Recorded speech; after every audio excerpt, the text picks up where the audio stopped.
नाखून खाने वाली बहू। सुशीला जी बड़ी उदास होकर घर के बाहर बैठी हुई थी। तभी उनकी पड़ोसन कांता वहाँ पर आ गई। अरे क्या बात है सुशीला बहन, आज इतनी उदास क्यों हो? अरे क्या बताऊं कांता बहन, जब से घर में बहू आई है तब से आफत आ रही है। अरे ये आप क्या कह रही हैं? आप तो इतना खुश होकर अपने बेटे की शादी करके बहू घर लेकर आई थी, अब क्या हुआ? बहू ने कोई तमाशा खड़ा कर दिया क्या? नहीं नहीं बहन जी, तमाशा तो कोई खड़ा नहीं किया। फिर क्या बात है? क्या बहू ठीक से काम नहीं करती या फिर आपको उल्टे सीधे जवाब देती है? ऐसी भी कोई बात नहीं, मेरी बहू तो घर के सारे काम खुद अकेले ही निपटा देती है और मुझसे तो बड़े प्यार से बात करती है। अरे बहन जी, जब आपकी बहू सारे काम इतने अच्छे से करती है, आपसे झगड़ा नहीं करती, फिर आप परेशान क्यों हैं? अब क्या बताऊं, मेरी बहू को नाखून चबाने की आदत है। जब देखो तब नाखून चबाती रहती है। परेशान हो गई हूँ इस वजह से मैं।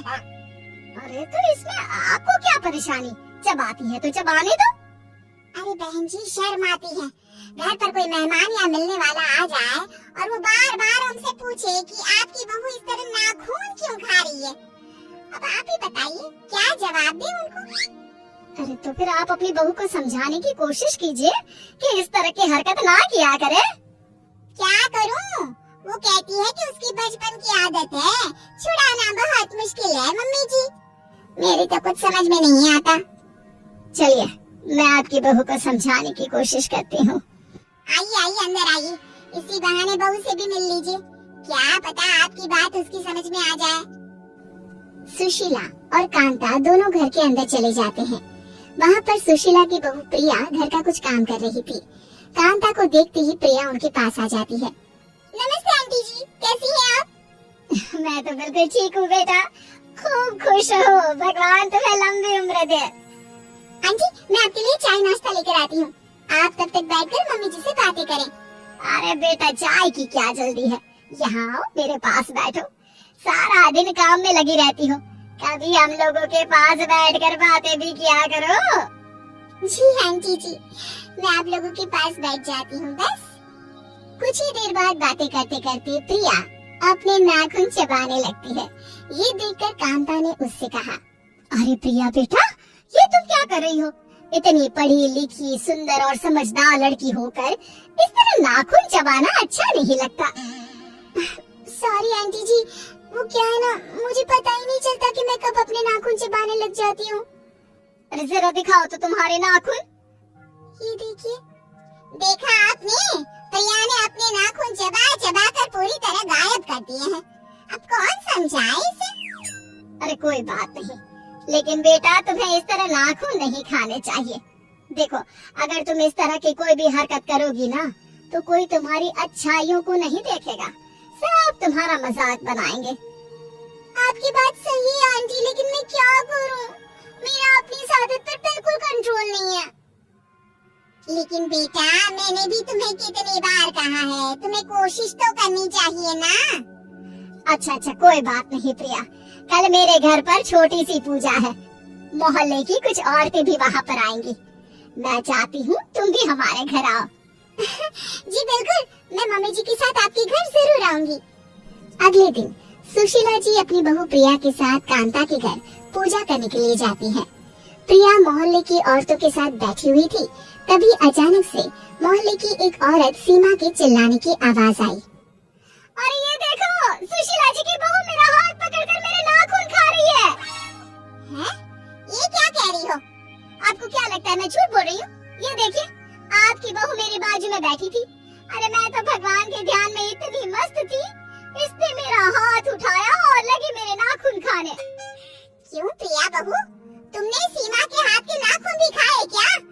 मुझे माफ कर दीजिए मम्मी जी, वो मेरे हाथ के नाखून पूरी तरह खत्म हो गए थे, इसलिए मुझे लगा। अरे चुप करो बहू, आज तुमने सारे मोहल्ले वालों के सामने मेरा मजाक बना कर रख दिया।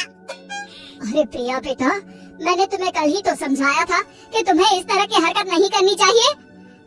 इसमें मेरी कोई गलती नहीं है, मुझे पता ही नहीं चला कि अपने नाखून खाते खाते कब मैं सीमा आंटी के नाखून लग गई।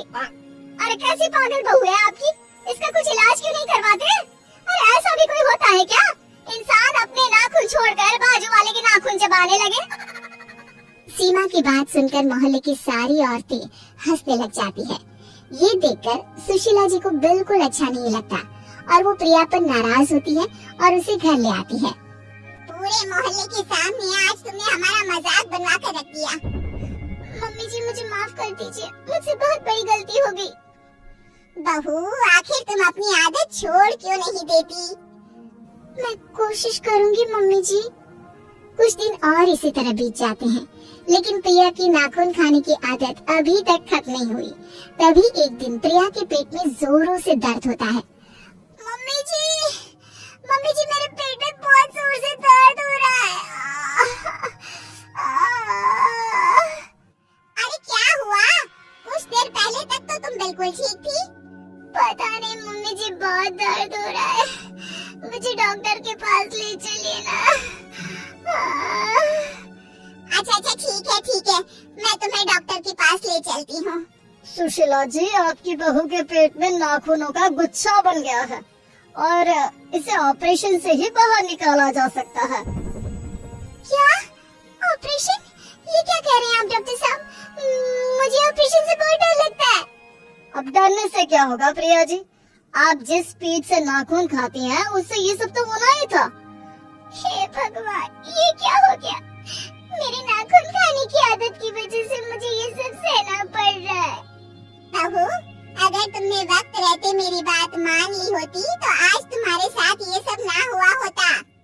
2 दिन बाद आप मेरा हॉस्पिटल वापस आ जाना, मैं आपके पेट का ऑपरेशन करके सारा गुच्छा बाहर निकाल दूंगा। डॉक्टर साहब, क्या इसका और कोई इलाज नहीं है? नहीं, और कोई इलाज नहीं है। और हाँ, अगर एक बार ऑपरेशन होने के बाद आपने फिर से नाखून खाना शुरू किया तो अगली बार ऑपरेशन करना भी मुश्किल होगा।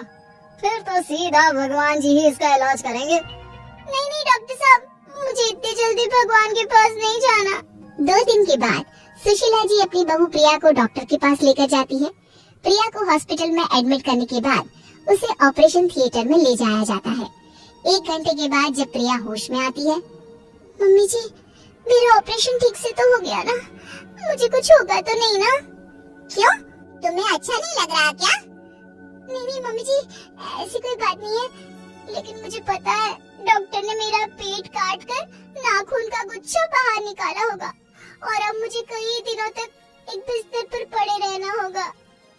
प्रिया की बात सुनकर डॉक्टर और सुशीला दोनों जोर जोर से हंसने लगते हैं। ये देखकर प्रिया हैरान रह जाती है और पूछती है, अरे ये क्या बात हुई? मेरा ऑपरेशन हुआ है और आप लोगों को हंसी आ रही है। नहीं प्रिया जी, आपका कोई ऑपरेशन नहीं हुआ है। हाँ? तो फिर मैं बेहोश क्यों थी और मुझे हॉस्पिटल में एडमिट क्यों किया गया? तुम्हें डराने के लिए और किस लिए?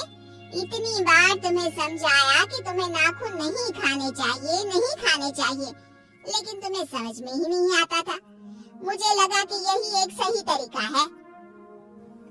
लेकिन उस दिन पे तो डॉक्टर साहब ने कहा था कि मेरे पेट में दर्द नाखूनों की गुच्छी की वजह से है। वो मैंने आपसे इसलिए कहा था क्योंकि आपकी सासू माँ ने मुझे ऐसा करने के लिए कहा। अगर मैं और आपकी सासू माँ आपको डराते नहीं तो आपकी नाखून खाने की आदत कभी नहीं जाती। तो क्या मैं बिल्कुल ठीक हूँ? मेरा पेट कटा नहीं है? जी नहीं, बिल्कुल भी नहीं, आप एकदम ठीक है। बस थोड़ी देर के लिए आपको बेहोशी का इंजेक्शन दे दिया गया था, और वो भी तुम्हें डराने के लिए बहू। लेकिन ध्यान रखना, अगर आगे से नाखून खाए तो सचमुच तुम्हारा ऑपरेशन करवा दूंगी।